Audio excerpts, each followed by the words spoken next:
Así dice el Señor.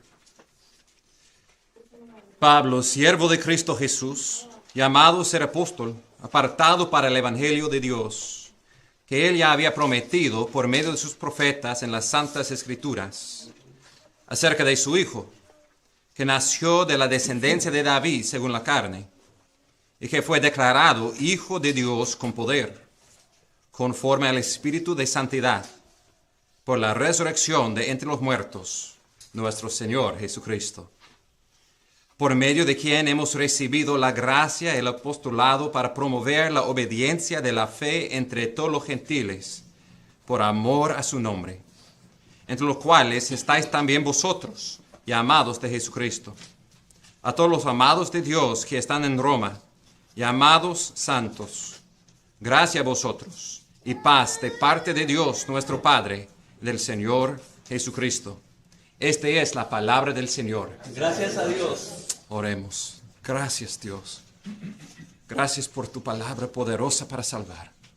Y pedimos, comenzando a estudiar esta maravillosa epístola, que nuestras vidas serían radicalmente cambiadas. Nuestras mentes hechas conforme a la mente de Cristo. Nuestras vidas conforme a su vida. Y por los que no conocen por Salvador, que experimentarían el poder de Dios para la salvación, que es tu evangelio. Gracias, oh Señor. Pedimos que tu Espíritu Santo nos guíe en este estudio para que tu nombre sería glorificado. En el nombre de Cristo oramos. Amén. ¿Pueden sentarse, hermanos? Y por favor, brinquen en sus Biblias a esta maravillosa epístola, Romanos.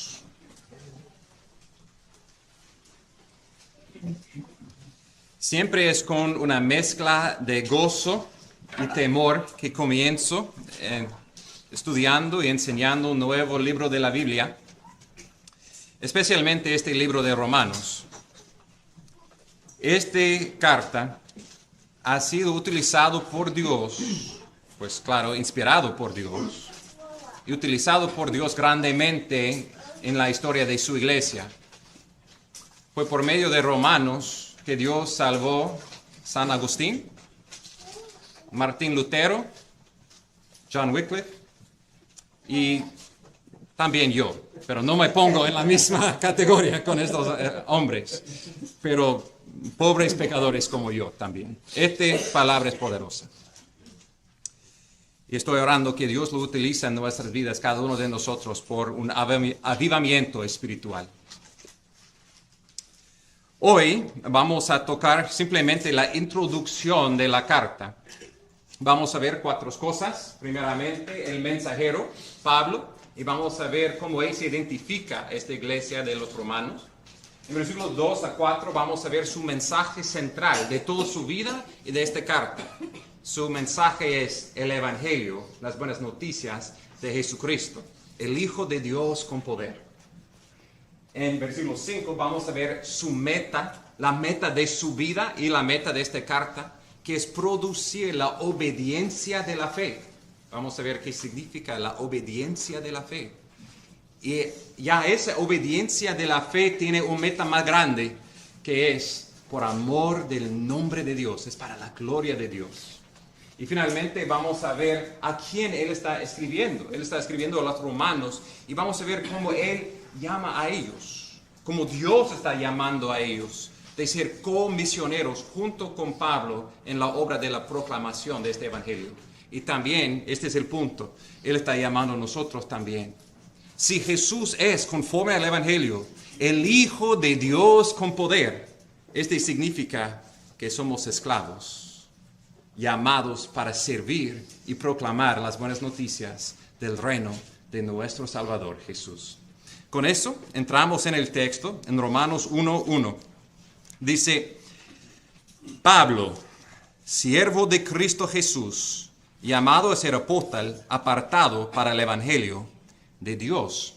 Hoy en día, si estamos escribiendo una carta o un correo electrónico, es un poco extraño. Ponemos al principio la persona a quién estamos escribiendo, pero esperamos hasta el fin para poner nuestro nombre, como no saben quién está escribiendo eso, hasta leer toda la carta.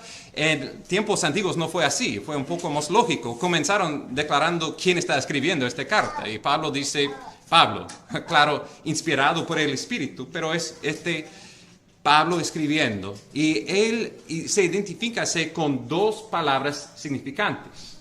El primero es, él llama a sí mismo siervo de Cristo Jesús. En griego esta palabra doulos, que mejor sería traducido un esclavo de Cristo Jesús. Su obediencia no es opcional. Este es increíble considerar, por lo que vamos a ver. Pablo ha hecho muchas cosas. Él podía poner en eso, yo fui el más fariseo de todos los fariseos. Soy del tribu de Benjamín, que claro es el mejor tribu de todos los tribus. Él podía decir que él fue entrenado en la escuela de Gamaliel y todos sus títulos. Pero él comienza diciendo, si quieres saber una cosa de mí, ¿quién soy yo? Soy un esclavo. Y su importancia de siendo esclavo es de quién es un esclavo. Él es un esclavo de Cristo Jesús. Su importancia no viene de sí mismo, viene de quien Él sirve. Lo que vamos a ver en este capítulo, libro de Romanos, es que todos son esclavos. En Romanos 6 vamos a ver que todos son nacidos esclavos del pecado. Pero gracias a Dios, que cuando Él estaba en camino a Damasco con planes de matar a los cristianos, Cristo le salvó y le dio una nueva identidad, un nuevo llamado para ser un esclavo del Rey del universo. Una pregunta para nosotros es cuando pensamos en nosotros mismos, en nuestra identidad, cuando estamos conociendo a una persona por primera vez, ¿qué pensamos que es lo más importante que conocen de nosotros? Quiero que saben que soy rico, que soy inteligente, que soy un hijo, o soy un padre, o soy buen deportista. ¿Qué es lo más importante para Pablo y debe ser para cada uno de nosotros?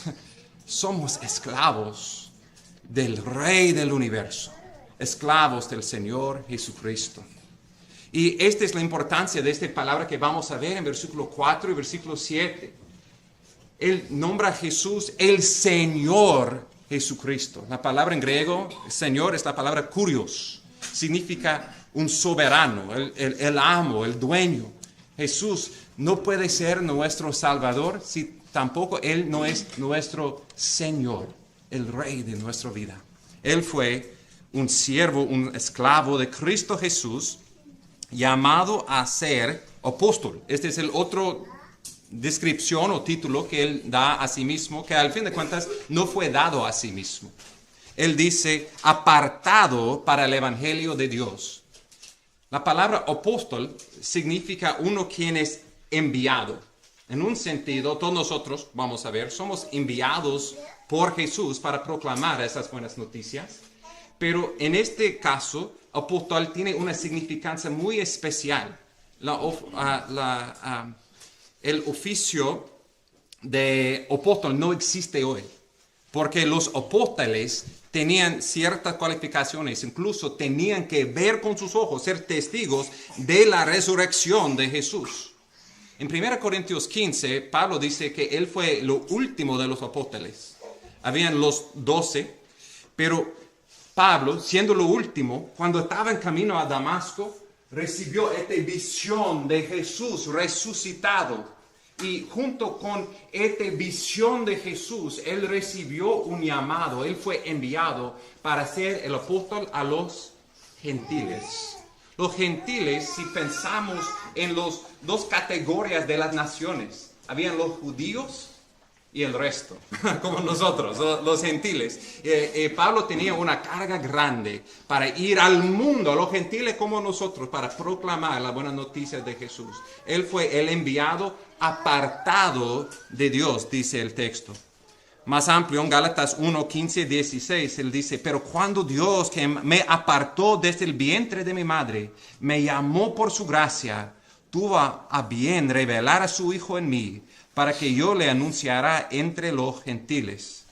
Y en nuestro texto, en versículo 5, él dice, ¿Por medio de quién? Por medio de Jesús hemos recibido la gracia y el apostolado, probablemente mejor traducido, la gracia del apostolado, un apostolado por la gracia de Dios para promover la obediencia de la fe entre todos los gentiles. Entonces, ¿ese es quién es? Él es un siervo, un esclavo, y él es el enviado apóstol de Dios, uno de las fundaciones de la iglesia para enseñar acerca de Jesús. Él está hablando con autoridad, como apóstol, y con humildad, como el siervo de Jesús.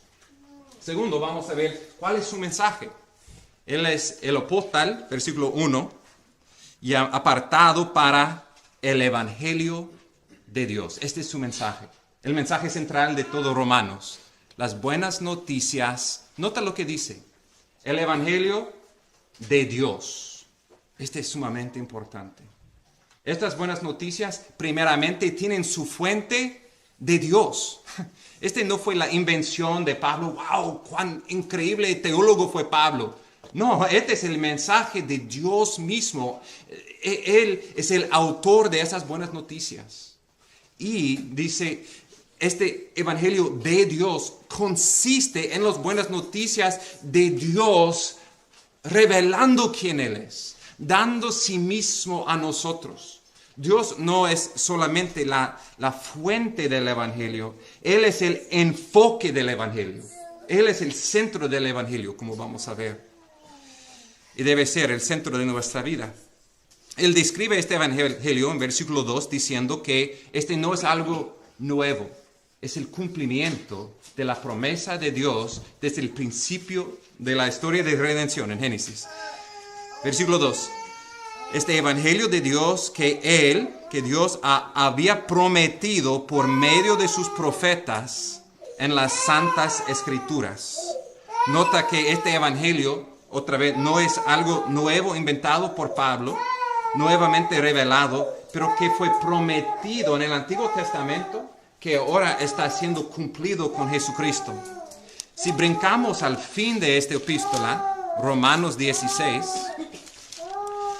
en la conclusión de Romanos, esta carta, él repite esta idea, forma como sujeta libros en la epístola de Romanos. Romanos 16, versículo 25. Y aquel que es poderoso para afirmaros conforme a mi evangelio y a la predicación de Jesucristo.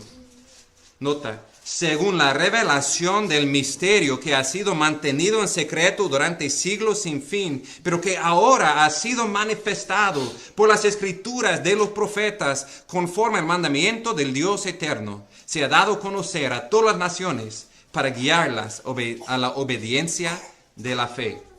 Él dice que estas cosas antes eran un misterio, cosas que Dios estaba dando detalles, pero no revelando, manifestando en toda su plenitud, cómo Él iba a salvar el mundo y reinar sobre su mundo. Pero ahora en Cristo, este evangelio ha sido manifestado.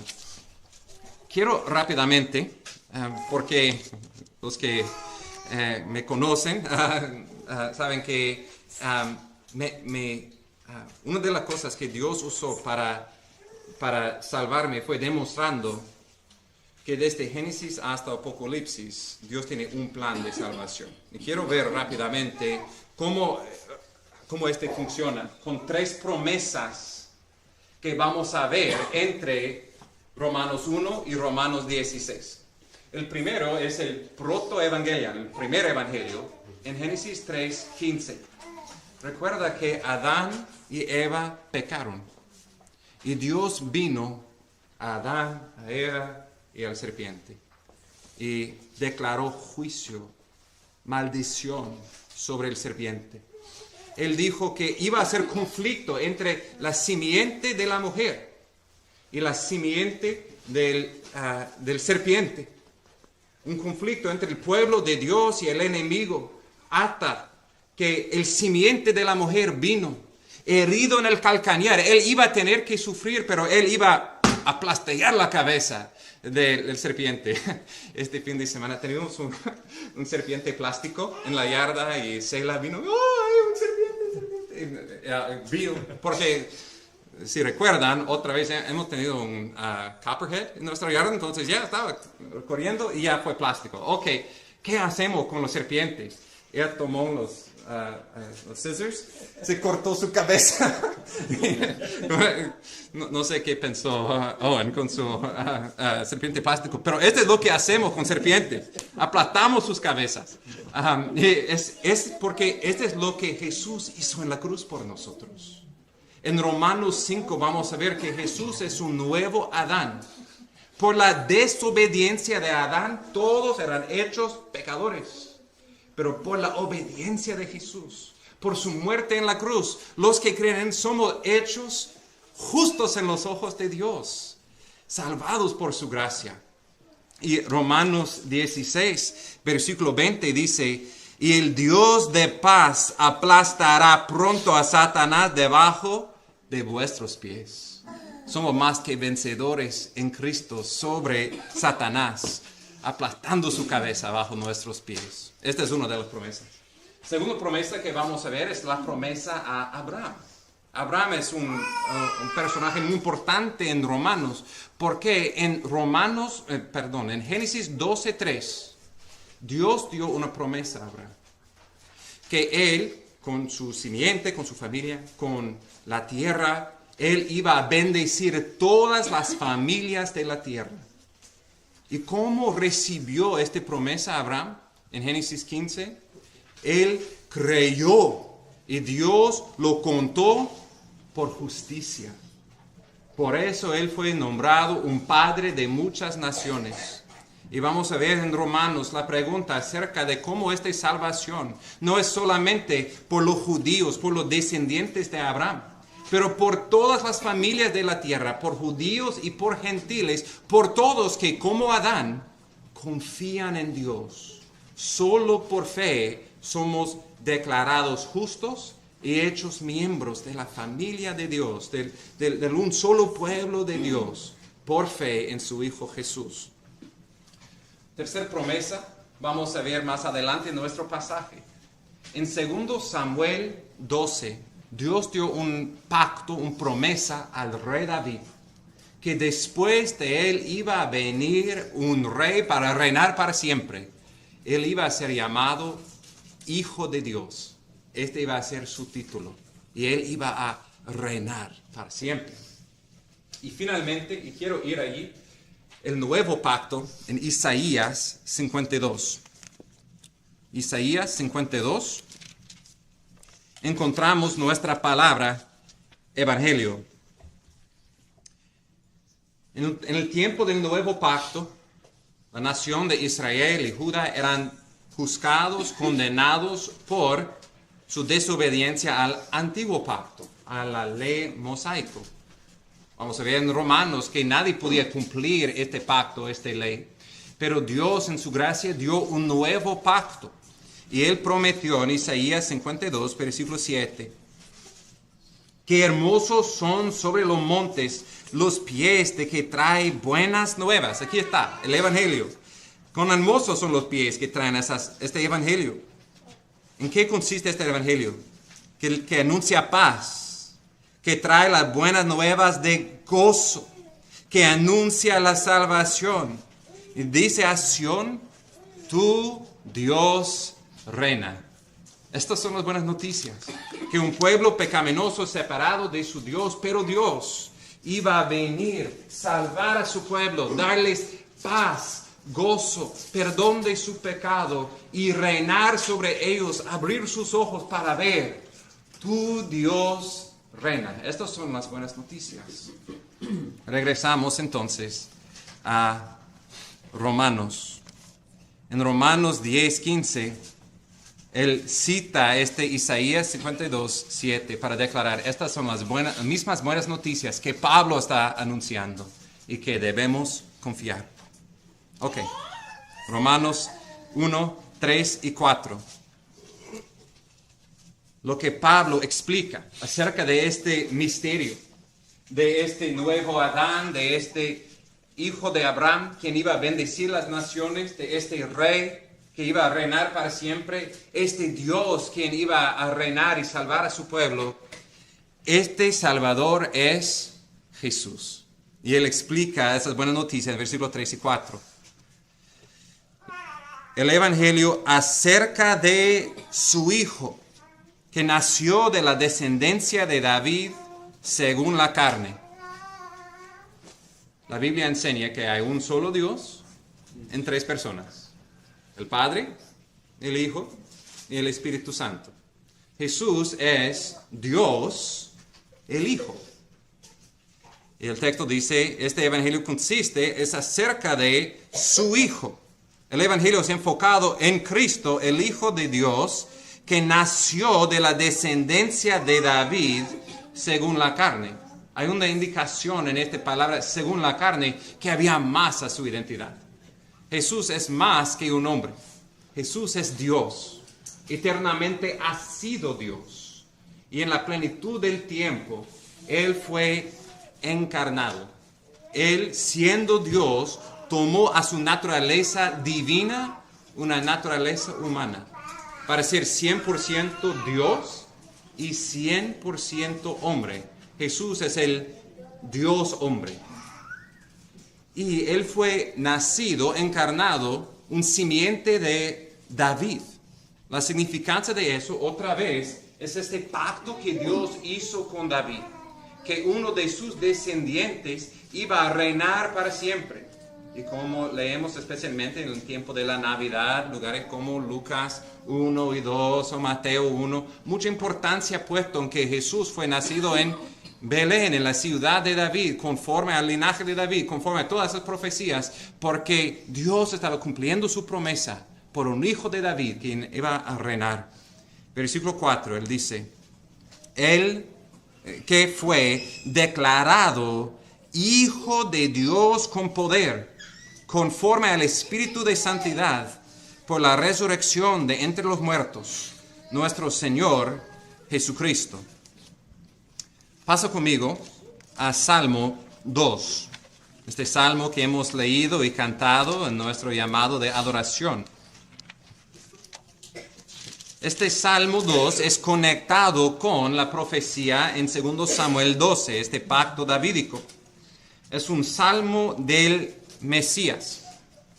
Cuando leemos, por ejemplo, en Romanos 1:1, que Jesús es Jesucristo, o podría decir Jesús el Cristo, porque Cristo no es su apellido, Cristo es su título. Cristo, o en el Antiguo Testamento, en hebreo, Mesías, significa el ungido.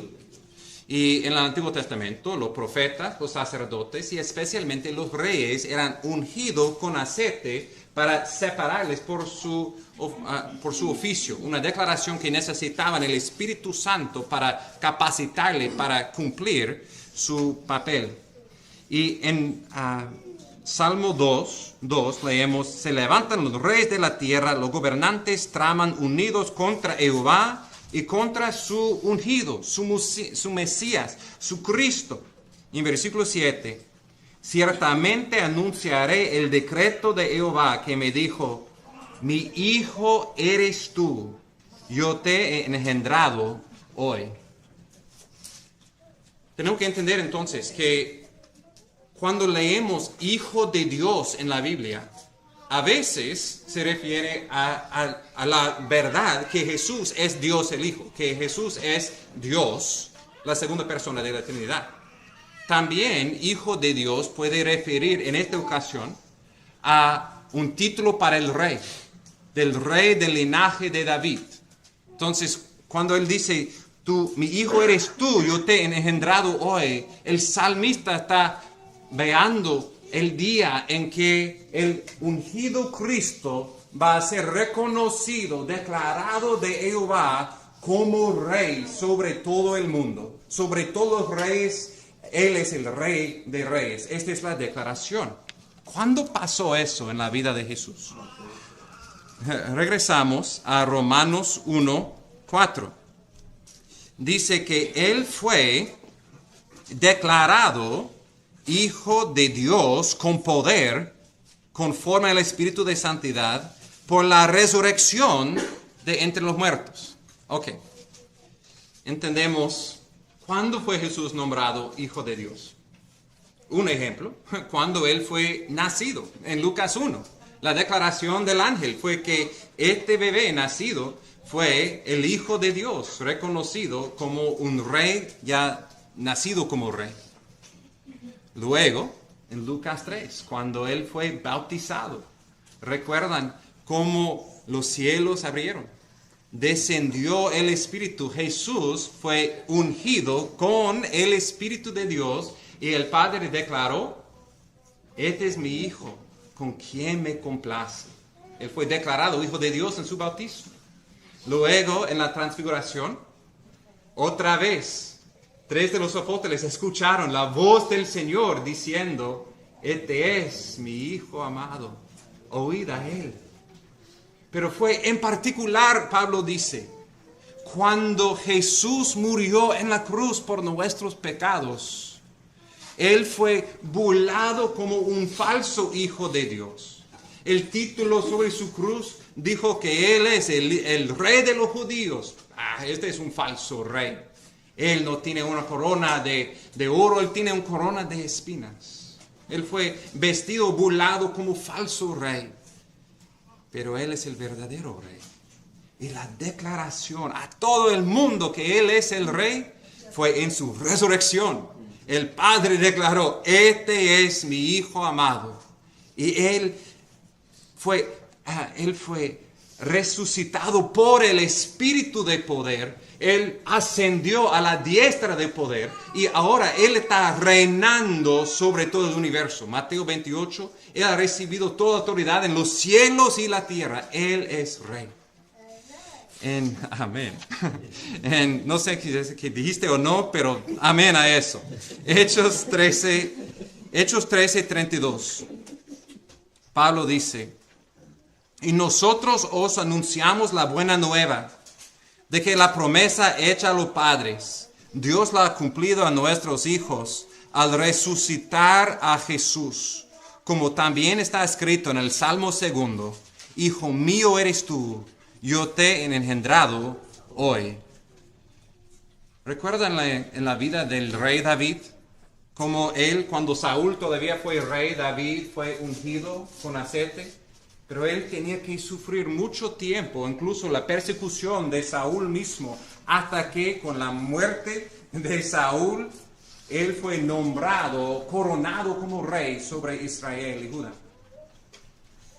También en un sentido, este fue una sombra de Jesús, quien en su bautismo fue ungido con el Espíritu Santo, declarado el Hijo de Dios por el Padre, pero Él tenía mucho que sufrir hasta que con su resurrección Él fue coronado y declarado no simplemente Hijo de Dios. El texto dice: el Hijo de Dios con poder. Jesús es Rey. Sí, estamos esperando por el día cuando Él venga y vemos la plenitud de su reino, su voluntad hecho en la tierra como en los cielos. Pero no dudamos que Jesús es Rey ahora. No vemos las noticias o vemos tiempos de sufrimiento en nuestra vida y pensamos: espero un día Jesús será Rey. Todo no será así. No, ahora Jesús es Rey. Podemos confiar plenamente que Él tiene todo control sobre todo el universo, el nombre sobre todo nombre. Y un día todos van a reconocer que Él es Señor. Él está en proceso por su iglesia, poniendo todos sus enemigos bajo sus pies, proclamando este evangelio. Pero Jesús ahora es Rey. Estas son las buenas noticias que Pablo está proclamando a los romanos. Un evangelio no primeramente enfocado en nosotros. Un evangelio enfocado en Cristo, el Rey, sentado sobre el trono del universo.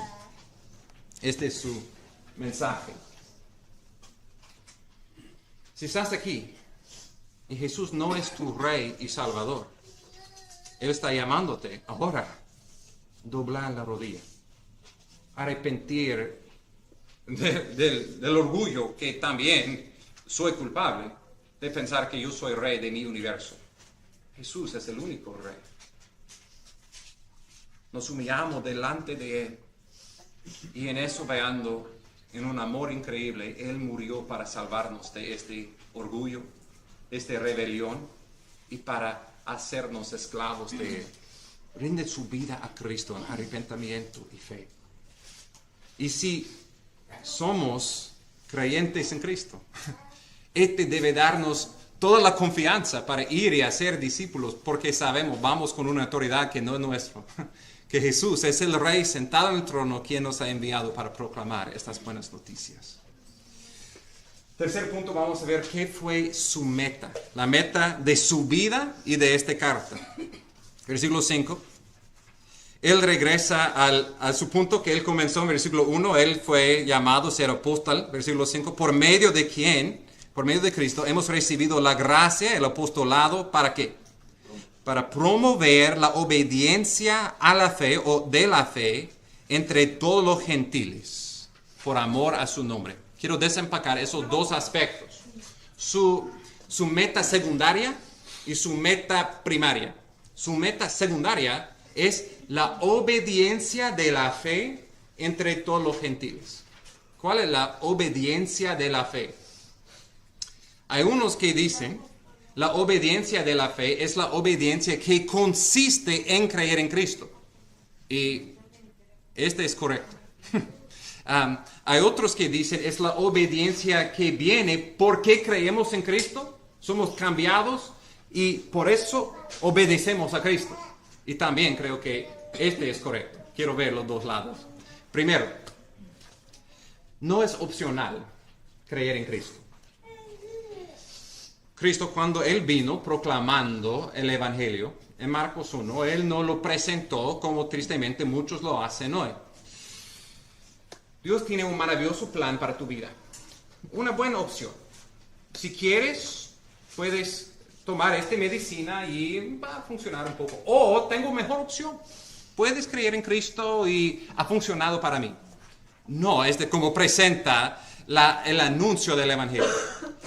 Evangelizar en un contexto secular, en los tiempos de Pablo, sería declarar, hay un nuevo rey, hay un nuevo César, dobla la rodilla. No había noticias, no había Twitter para poder ver las noticias o Facebook. Personas tenían que correr a ciudad de ciudad declarando, hay un nuevo rey. Y este es el anuncio. Jesús vino, el tiempo es cumplido. El reino de Dios ha llegado. Arrepiéntate, cree el Evangelio. Es un mandato de Dios. Si personas no creen en Cristo, están en mucho otro pecado, pero su pecado más grande es no creer en Cristo. Entonces la obediencia de la fe primeramente es obedecer al llamado del Evangelio para creer en Cristo como su Salvador, rendir su vida a Él. Este es el primer paso de la obediencia de la fe. Y cuando por la gracia de Dios creemos en Cristo, somos salvados de siendo esclavos del pecado, a siendo obedientes de corazón a Cristo.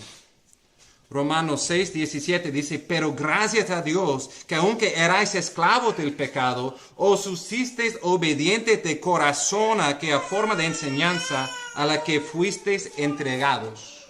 Cuando creemos en Cristo, somos declarados justos, hemos visto la justificación, y Dios comienza este proceso de santificación, cambiándonos de corazón para obedecer a Dios. Si alguien piensa que puede tener Cristo como Salvador, pero no como Señor, son equivocados. Claro, no es por nuestra obediencia perfecta que somos salvos, no es por nuestras buenas obras. Pablo va a ser muy claro con eso. Es por la fe, no por las obras que somos salvos. Y al mismo tiempo, la fe que salva nunca viene solo. Martín Lutero dijo, somos salvos solo por la fe. Pero la fe que salva nunca está sola. ¿Vean la conexión? Salvados por fe, no por nuestra obediencia. Pero este va a resultar en obediencia. Si piensas que tú eres un cristiano, pero tienes áreas de pecado en tu vida, ¿con qué estás cómodo? No, Dios no tiene problema. Pues Dios es mi Dios en este área de ir al cielo. Pero vivir aquí en la tierra, yo tengo que pecar. Voy a hacer lo que quiero hacer y Dios tiene que perdonarme. Este revela un corazón que no ha experimentado el poder del Evangelio. El poder que nos libra de la esclavitud, la ceguera que resulta del pecado, para ver es muchísimo mejor seguir a Cristo. Obedecer a Cristo es mi deleite. Hemos visto la semana pasada, todavía hay una batalla entre la carne y el espíritu, pero gracias a Dios, los que son suyos, por fe entendemos obedecer a Cristo es el único camino de gozo. Queremos obedecerle. Y él está escribiendo por esta obediencia de la fe para los gentiles. Como hemos visto, él es el apóstol a los gentiles. Y vamos a ver en adelante parte del propósito de Pablo escribiendo esta carta fue para visitar a los romanos y usarles como su iglesia enviadora para ir más a España. Él ha visitado mucho del Medio Oriente y él quería expandir ya más la proclamación del Evangelio y él necesitaba un nuevo base.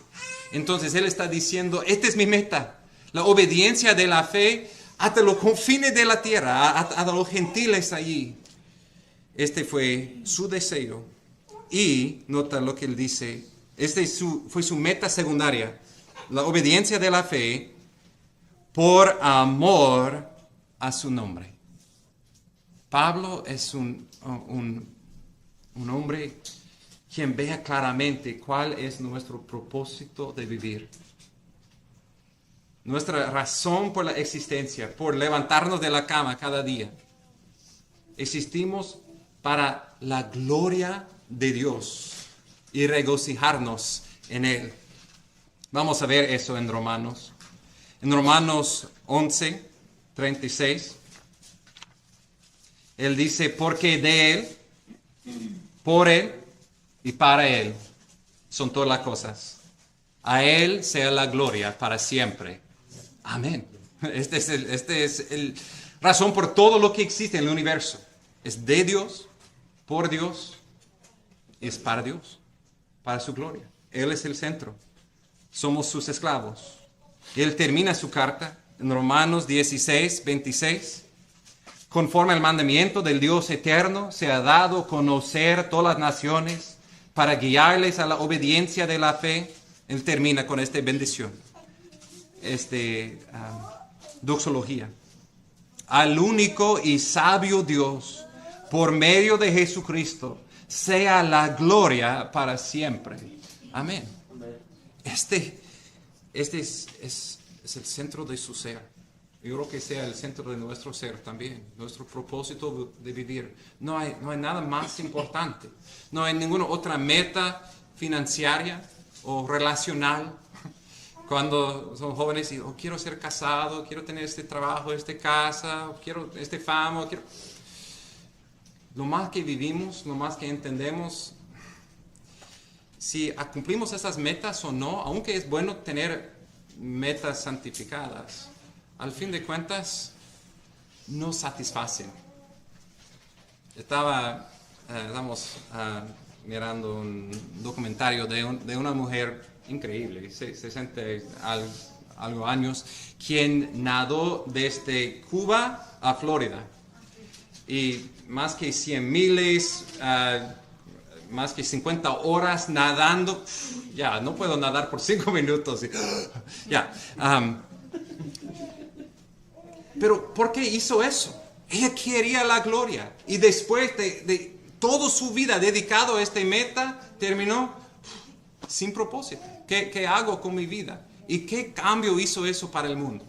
Al fin de cuentas, nada.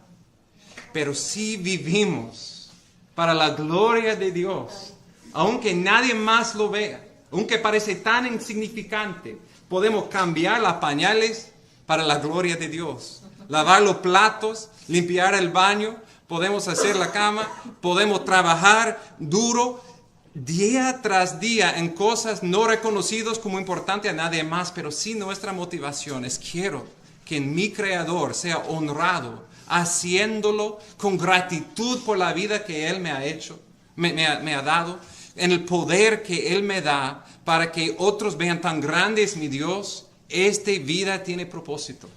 Este fue el propósito de la vida de Pablo y de esta carta, para vivir para la honra y gloria de nuestro Dios. Y él termina llamando a ellos entonces con esta visión de ser sus comisioneros, llamados de Dios y amados de Dios. Versículo 6.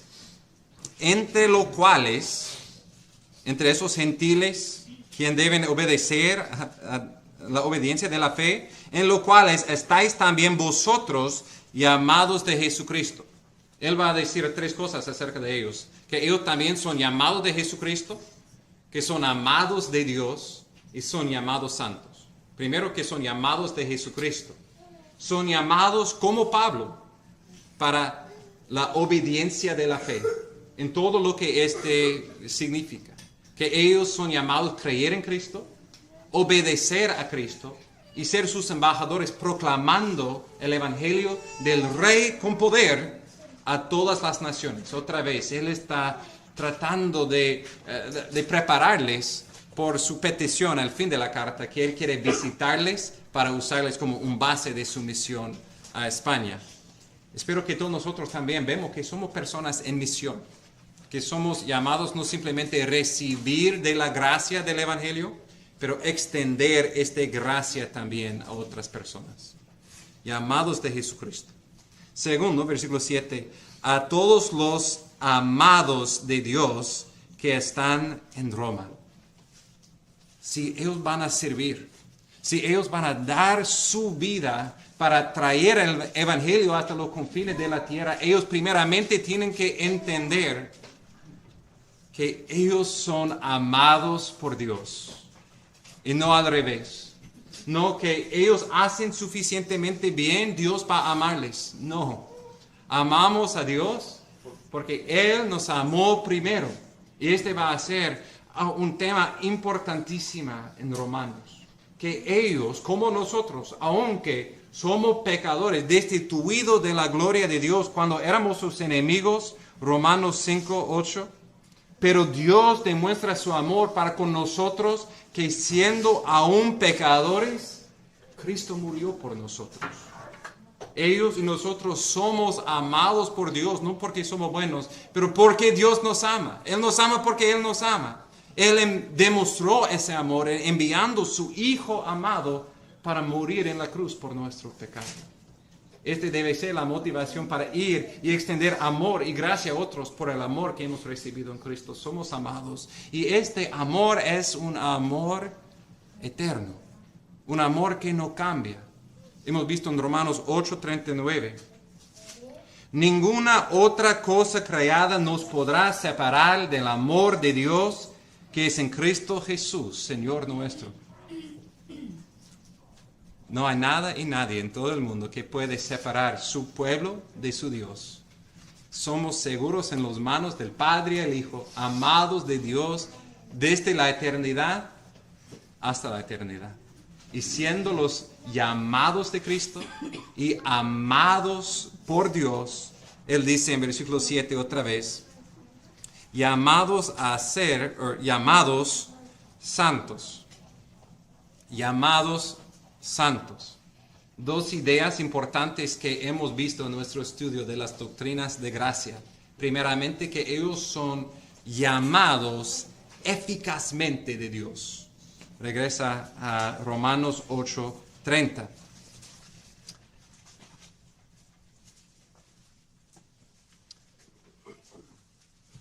Y a los que predestinó, a esos también llamó. A los que llamó, a esos también justificó. A los que justificó, a esos también glorificó. Hemos visto la cadena de oro de nuestra salvación. Que Dios nos predestinó, Él nos eligió sin condición antes de la fundación. Y en la plenitud del tiempo, Él envió su Espíritu Santo para regenerarnos, para remover nuestro corazón de piedra, de rebelión, y darnos un nuevo corazón de carne que tiene la capacidad de creer en Dios. Y además, Él nos dio fe en Cristo. Vamos a ver en versículo 8 la semana que viene que nuestra fe es un don de Dios. Nosotros hemos recibido esta fe y llamamos eso el llamado eficaz. Este no es simplemente el llamado general, universal, a todo el mundo a venir y creer en Cristo, aunque este es parte. Pero es el llamado específico, que directamente Dios nos llama irresistiblemente con su gracia para creer en Cristo.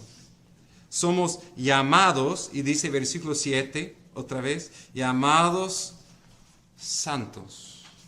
Ya hemos tocado eso la semana pasada. La santificación, los 3 aspectos de la santificación. Somos llamados de ser santos como Dios es santo. Pero no somos naturalmente. Somos pecadores separados de Dios. Pero primeramente, en este llamado eficaz, Dios nos ha dado fe en Cristo. Y junto con cuando somos justificados, declarados justos, también somos declarados santos en Cristo. La santificación posicional. Recuerda el diagrama y la línea que va directamente, creemos en Cristo, ¡boom! En los ojos de Dios, somos declarados perfectos, santos en los ojos de Dios, como Cristo en este momento. Todavía estamos en proceso, en poniendo en práctica lo que somos en Cristo. El Espíritu Santo está separándonos más y más del pecado, haciéndonos más y más como Cristo. Y finalmente llegará el día cuando vemos a Cristo cara a cara y somos transformados en ese momento de ser como Él es. Perfectamente en práctica como en declaración, santos en los ojos de Dios. Pero ahora Él está diciendo a ellos, ustedes entienden su identidad. Ustedes son amados por Dios. Ustedes son santos en los ojos de Dios por lo que Jesús hizo por ti. Y por eso son llamados para ir y declarar esas buenas noticias a otras personas. Finalmente, Él termina con una bendición para su pueblo, para esta iglesia. Él dice, gracia a vosotros y paz de parte de Dios nuestro Padre y del Señor Jesucristo. En estos tiempos fue comunes en las cartas seculares para introducir o decir gracia. Tal vez como hoy en día personas dicen, no sé, es lo mismo en español, en inglés, peace. De verdad están ofreciendo paz a esta persona. No, es algo que decimos y fue algo común, pero por Pablo no hay nada común. Él santifica cada oportunidad y lo eleva para la gloria de Dios y el Evangelio de Cristo. Él dice, Él extiende gracia y paz de parte del único fuente de gracia y paz, del Padre y de su Hijo, el Señor Jesucristo. Pasa conmigo a Romanos 5 y vamos a terminar ahí.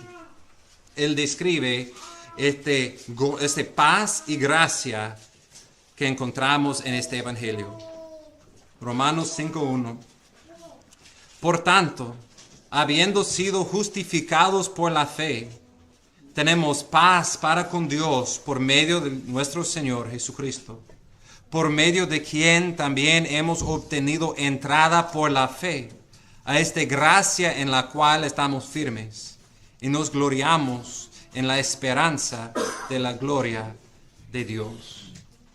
Él dice que por la gracia de Dios, por un don inmerecido de Dios, podemos, los que antes éramos enemigos de Dios, tener paz con Dios.